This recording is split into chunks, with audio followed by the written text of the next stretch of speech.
పొద్దున tiffin breakfast కూడా ప్రభుత్వమే ప్రొవైడ్ చేస్తుంది. మధ్యాహ్న భోజనం కూడా మన పిల్లలకు గవర్నమెంటే ఇస్తుంది.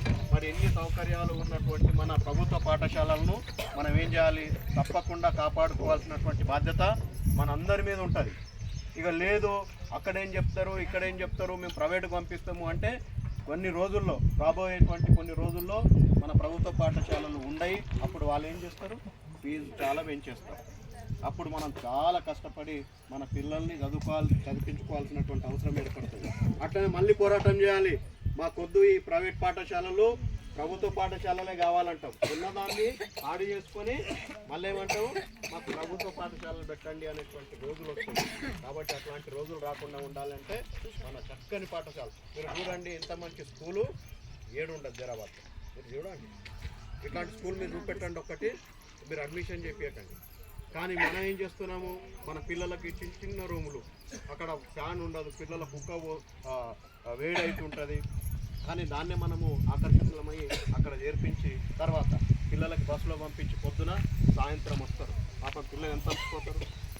మరి మన పాఠశాలలో అయితే 9కి వస్తారు, 4:30కి ఇంటికి వచ్చేస్తారు. హ్యాపీగా ఉంటుంది, పిల్లలకి చాలా సంతోషం ఉంటుంది.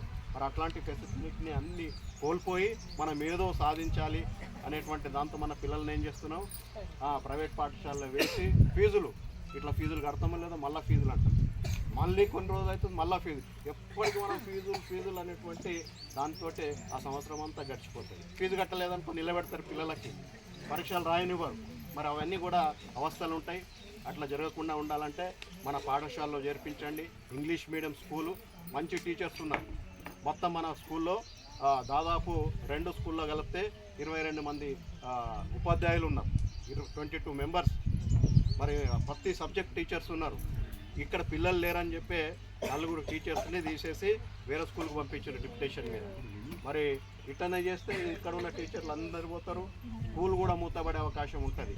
కాబట్టి మేమందరం కూడా మీ దగ్గరకు వచ్చి మిమ్మల్ని కోరేది ఏంటిదంటే మీ పిల్లలను మన పాఠశాలలో వేయండి.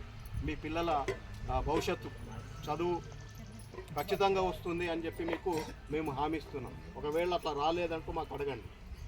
ఖచ్చితంగా మీ పిల్లలకు మంచి చదువుని చెప్పేటువంటి బాధ్యత మాది. మీ పిల్లల భవిష్యత్తును తీర్చిదిద్దేటువంటి బాధ్యత మేము తీసుకుంటున్నాం. కాబట్టి మీరు పాఠశాలలో వేయండి, వేసి చూడండి. ఒకవేళ ఇంప్రూవ్మెంట్ ఉంటే ఇక్కడ ఉంచండి, ఇంప్రూవ్మెంట్ లేదంటే మాకు వచ్చి అడగండి. ఎందుకంటే మీ దగ్గరికి చెప్పి వచ్చి అడుగుతున్నాం మేము. చాలా చక్కని పాఠశాల చెప్తున్నా కదా మీకు. ఇన్ని ఫెసిలిటీస్, ఇంత మంచి బోధన, ఇట్లా చదువు చెప్పే టీచర్లు ఏ ప్రైవేట్ స్కూల్లో కూడా లేవు. మార్నింగ్ బ్రేక్ఫాస్ట్ అంటే ప్రతిరోజు ఒక్కొక్క టిఫిన్ ఇస్తున్నాం. మన ఇంట్లో కూడా మనం ఇప్పుడు మేము టీచర్లుగా ఉండి కూడా మేము కూడా తినలేకపోతాం. అట్లాంటి బ్రేక్ఫాస్ట్ గవర్నమెంట్ ఏం చేస్తుంది? ప్రొవైడ్ చేస్తుంది. ఒకరోజు ఇడ్లీ ఉప్మా దోశ 3 రకాల టిఫిన్స్ రోజు ఒకటి. అట్లనే పాలు, రాగి జావా అంటే మనం కూడా ఇంట్లో పెట్టలేము, కానీ గవర్నమెంట్ ప్రొవైడ్ చేస్తుంది, అంటే పిల్లల మంచి ఎదుగుదల కోసం. సో అట్లనే మధ్యాహ్నం మంచి భోజనం. మీరు భోజనం బాగలేకుంటే కూడా మీరు వచ్చి అడగవచ్చు. మీరు ఇంట్లోనే ఉండి భోజనం బాగలేదు అనుకుంటే కాదు, భోజనం బాగలేదు ఎందుకు అని చెప్పి మా మిడ్ డే మీల్స్ వాళ్ళని అడగొచ్చు, మీరు మా టీచర్లను అడగొచ్చు. పిల్లల భోజనం బాగా లేకుండా ఇంకేది లేకుండా చదువు బాగా రాకుండా కూడా మీరు అడగవచ్చు. మీకు జవాబుదారీతనం, ఎందుకంటే మీ పిల్లలు మన పాఠశాలలో చదువుతున్నారు కాబట్టి. మేము ఫీజు కడతలేము అని చెప్పి అనుకోవడానికి లేదు. మీ పిల్లలకు మీ తరఫున గవర్నమెంట్ పే చేస్తుంది కాబట్టి ఇక్కడ పాఠశాల ఉంది. ప్రతి గవర్నమెంట్ ఇచ్చేదంతా కూడా మన పైసలే, వేరేల పైసలు కావు. గవర్నమెంట్ పైసలు అంటే గవర్నమెంట్ అంటే ఎవరు కూడా చేతితో ఇవ్వరు. మనం ట్యాక్సులు కట్టినవి జమ అవుతాయి, అందులో నుంచే జీతాలు వస్తాయి, స్కూల్ రన్ అవుతుంది, బుక్కులు ఇస్తారు, ఈ టిఫిన్లు పెడతారు, భోజనాలు పెడతారు. సో కాబట్టి ఏదైనా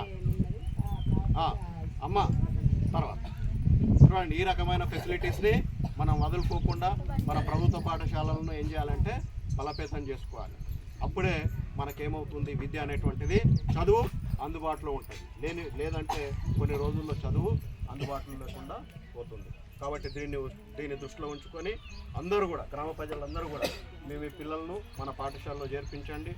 మరి ఎంత ఎక్కువ మంది పిల్లలు ఉంటే గవర్నమెంట్ కూడా మనకి అన్ని ఫెసిలిటీస్ని మన పాఠశాలలో కల్పిస్తుంది. పిల్లలు పెరిగితే ఫెసిలిటీస్ గవర్నమెంట్ మనకి ఇస్తుంది.